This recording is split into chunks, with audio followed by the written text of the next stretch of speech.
Okay, so for 12.2, we're going to basically go through what you did in calculus, but in terms of vector-valued functions. So first we'll start with limits and continuity. You're going to see that these definitions are analogous to what we did in calc.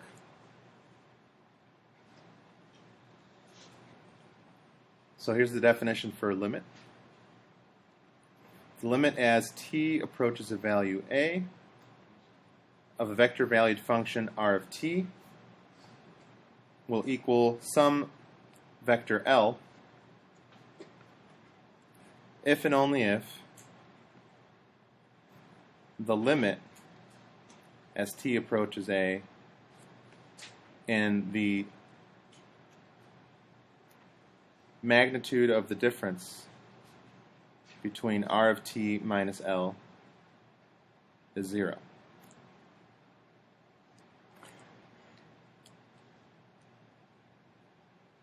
In other words, r of t will approach this vector L when t is approaching a, as long as the components of r of t are going to approach the corresponding components of L. That's all that's saying. Because if these components are approaching one another, then as t goes to a, this difference should be 0, hence the magnitude of that would be 0. Okay?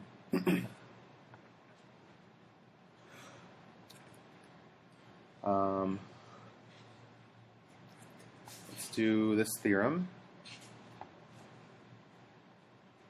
If r of t is, let's say, x of t and y of t, which of course we can write in component or ij form,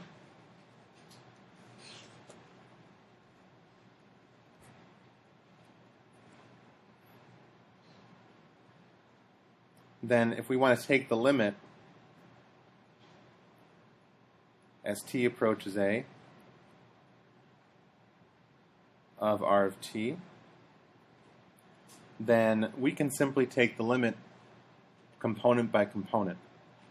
So we would take the limit as t approaches a of the function for x of t, and then we would take the limit as t approaches a for the second component.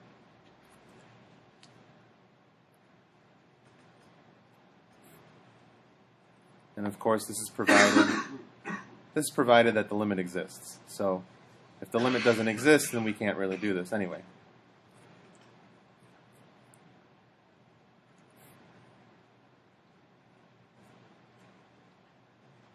Okay, so here is an example.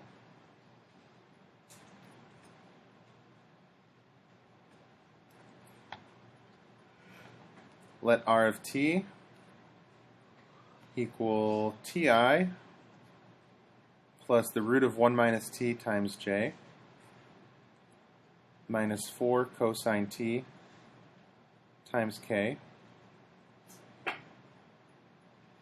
Go ahead and take 30 seconds here. Find the limit as t approaches 0 for this vector-valued function.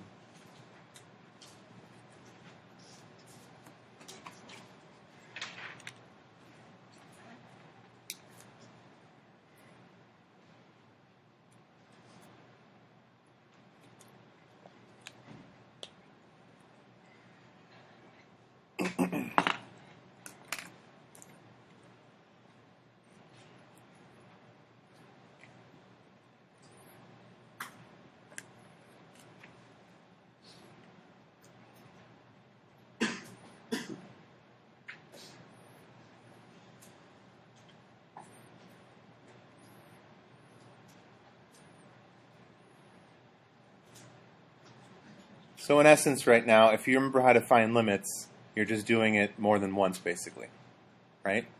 What did we get for the vector here? 0, 1, negative 4 is correct. Okay? In this case, you were able to plug 0 in directly, and everybody's happy. Okay?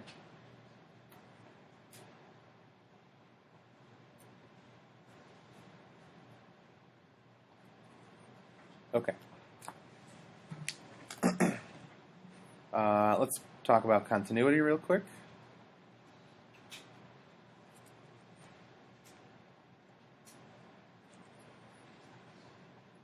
We say a vector-valued function is continuous at t equals a if the limit as t approaches a of r of t is exactly r of a.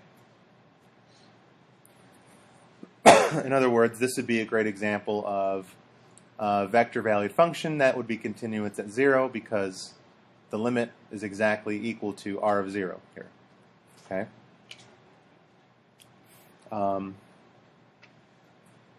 Now, if we have an interval,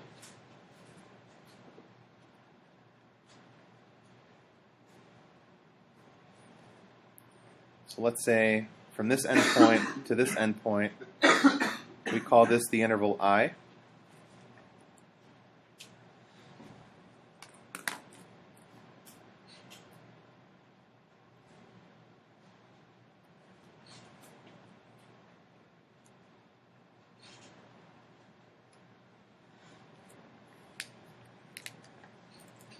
Okay, we say that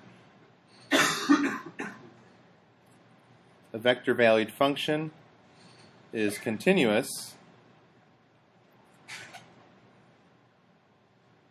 on the interval I.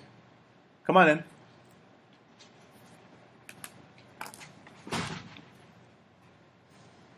Wrong room.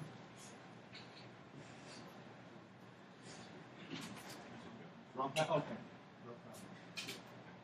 She walked in and realized it was the wrong room.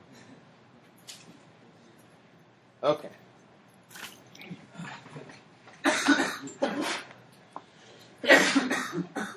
Bless you. Okay. So we say that a vector-valued function is continuous on the interval I.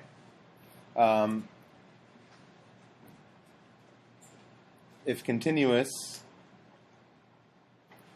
at each point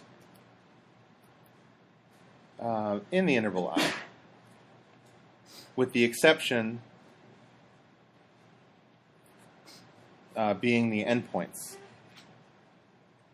So one-sided limits at the endpoints. Same kind of stuff from calc.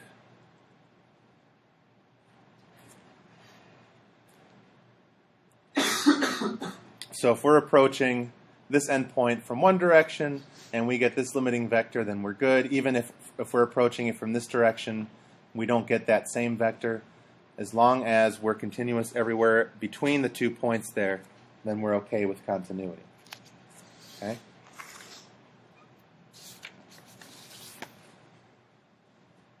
Do you guys see the parallels to what you did last year here? Okay, it's pretty much the same terminology. It's just now we're applying it to different types of functions. Okay, limits and continuity, done. Now we go to derivatives.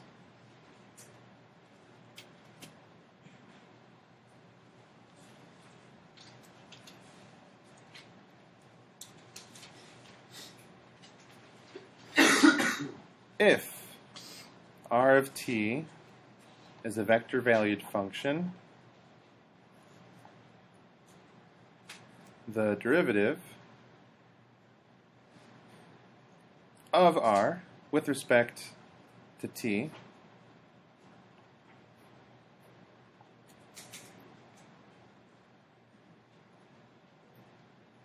is used with this notation.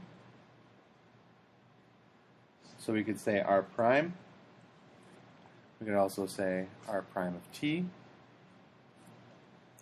We could also say dr dt. Be careful where you put the arrows there. You could also say d dt applied to r.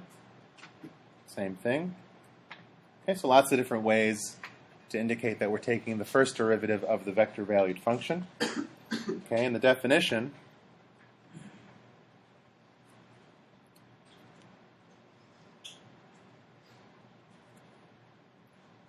well, what's the limit?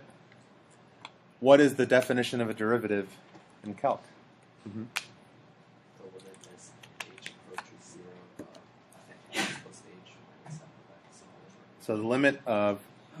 So the limit as h approaches 0, you said of f of x plus h minus all over. H. So now let's use this notation, right? So what's our function here? R of t plus h Good? minus r of t all over h. Exactly. So this is the definition.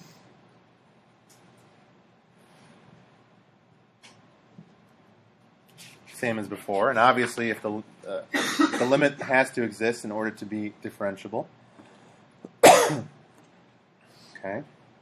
Now, geometrically, let's take a look at what's going on.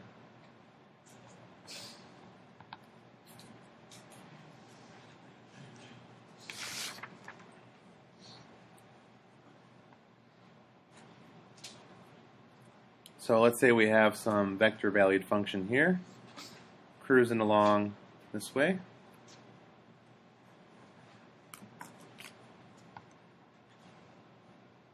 Here is any particular r of t.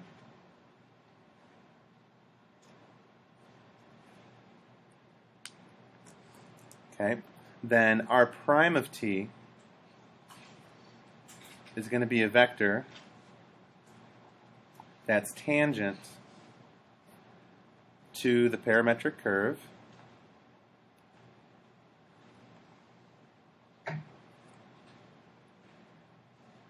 at the tip of r of t. So our tangent vector will start right here where r of t ends, and it's going to point which way? In the direction of increasing parameter. Very good.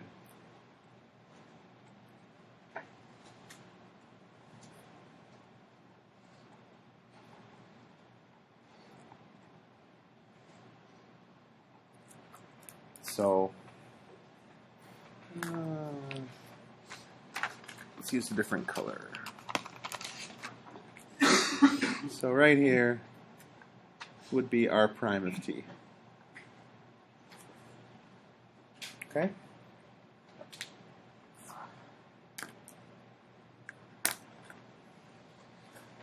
All right, so let's go through your sequence in Calc 1. So first you learned about limits, then you learned about continuity, then you learned about the definition of the derivative, and then what did you do after that? Series. That's quite a leap. We'll get there, but after you learned the definition of the derivative, then you learned how to do... Okay, yeah, now we're just shouting out everything you've learned. Okay. You're going to have to use L'Hopital.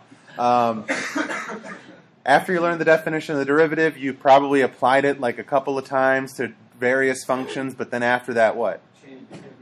You just did it, right? Okay. So here's a theorem.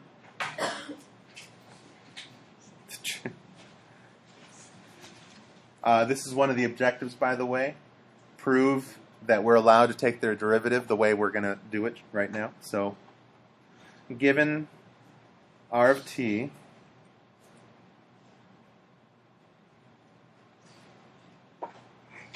r of t is differentiable at t if and only if each of its component functions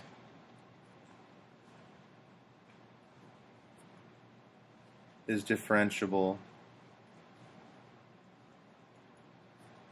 at t, in which case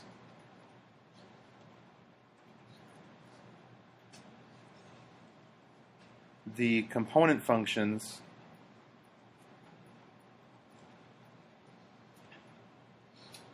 of r prime of t are the derivatives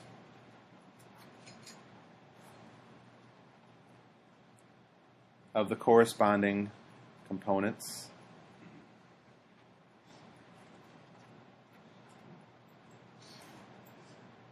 of R of t.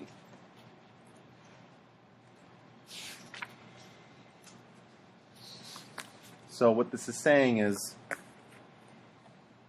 if we have a vector-valued function that is differentiable, that only works, and it goes both ways, if we're allowed to take the derivative of each corresponding component function. Okay, so the proof would look pretty basic. We start by listing what we're given. So suppose R of t equals, let's just do it in 2 dimensions. So let's say f of t I plus g of t j. Okay.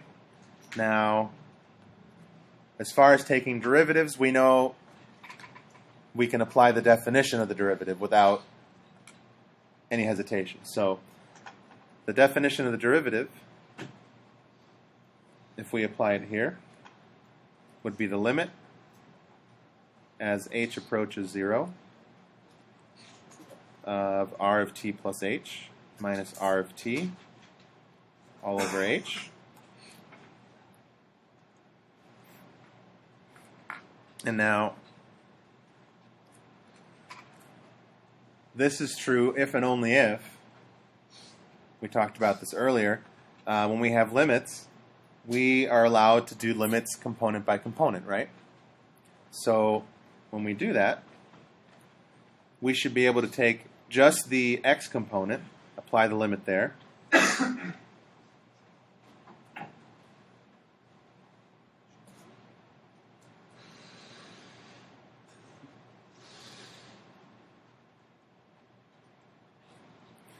so then all of this would be times I.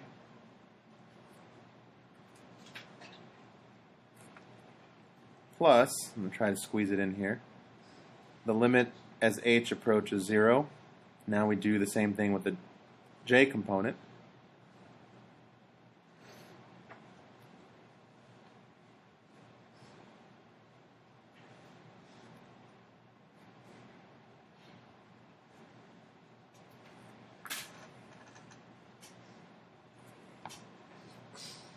So we take the function we're given, apply the definition of the derivative, and since the vector-valued function is defined in terms of 2 components, we can then split up and apply the limit to both components piece by piece.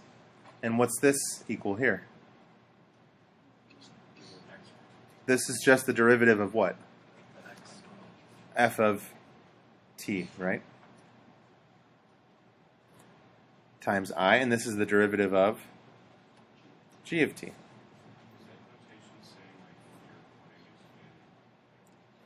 Is that notation what? If and only if, if and only if. Yes. Without this arrow, this just means this implies that, but we're able to also go back and forth. So not only does this imply this, but we can go backwards and get the same exact identity. And that's actually the end of the proof. Okay? So you can expect, you should be able to do that. It's a pretty straightforward one. Apply the definition of the limit for the derivative, and then apply the limits to both components. And then now this proves exactly what we talked about. We are able to take the derivatives piece by piece. Okay. So why don't you guys try a couple examples here? Oh, this? This is another way of saying QED, which stands for something like that. Quotaradum demonstratum, something like I don't remember the exact Latin, but it translates roughly to what was needed to be shown has been shown. And in old texts, and I mean, so in textbooks, I don't know if our book does it or not, but when you get to higher level math, a lot of times what readers are most interested in is not the fluff, but you might think this is fluff, but they're interested in the proofs of all the theorems that people come up with. So what they'll look for is separations in text, and this is one way to do it. Because they'll say, oh, that's the end of a proof, so then they'll know exactly what to read before that. Does it? Yeah. What do they use, a box or? blue box. Okay. Well, I have a black box. I can't really. Same thing. All right. So let's say R of t is 1 over t. Let's see if you guys remember all your stuff here.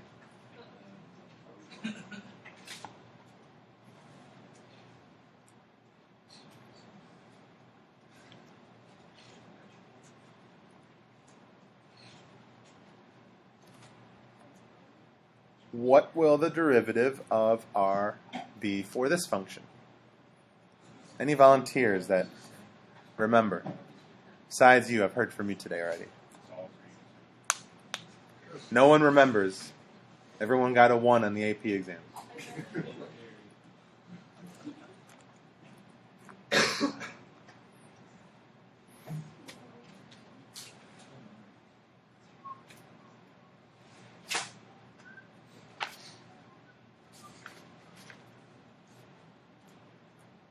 Yeah, Alex. Negative t to the negative second. Sure, I'll write it like this, but that's fine.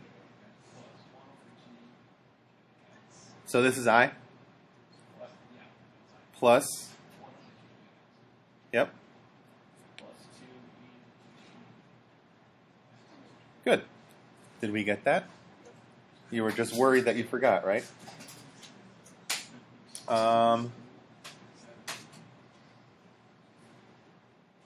Do we need more derivative examples, or are you guys good? Good, okay. Rules.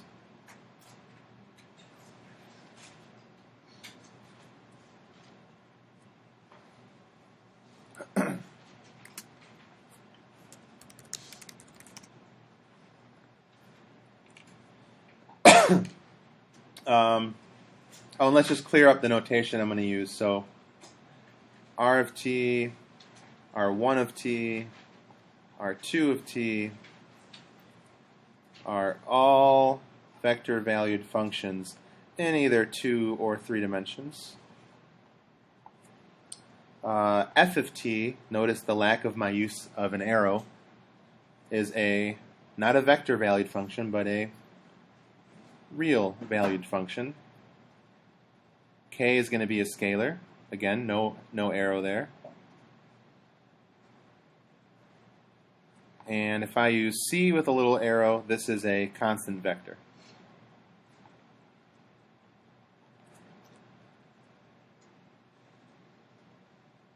Okay, so let's just go through some basic derivative rules here. If I take the derivative of a constant vector, what will that give us? Just 0, the scalar? The 0 vector. There we go. Because the components would be constants, so then the derivatives of those would be 0 for each component. If we have the derivative of some scalar times r of t, then we are allowed to ignore the constant, the scalar k, and just do the derivative of r of t.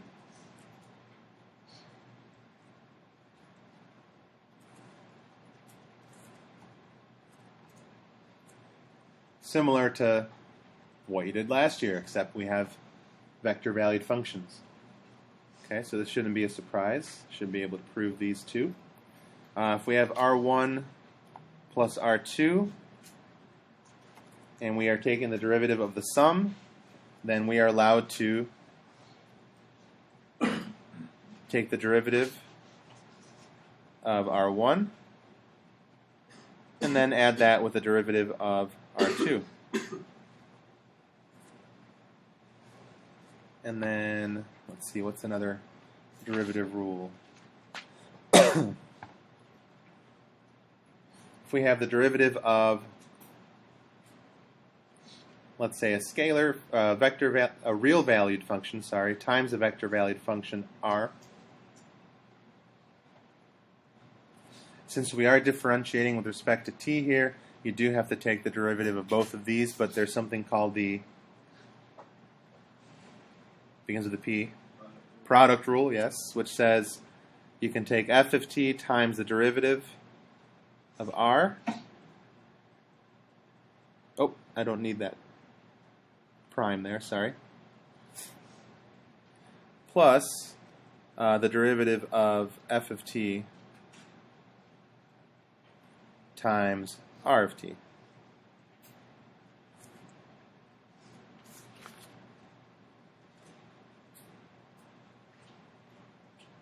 Oh, man.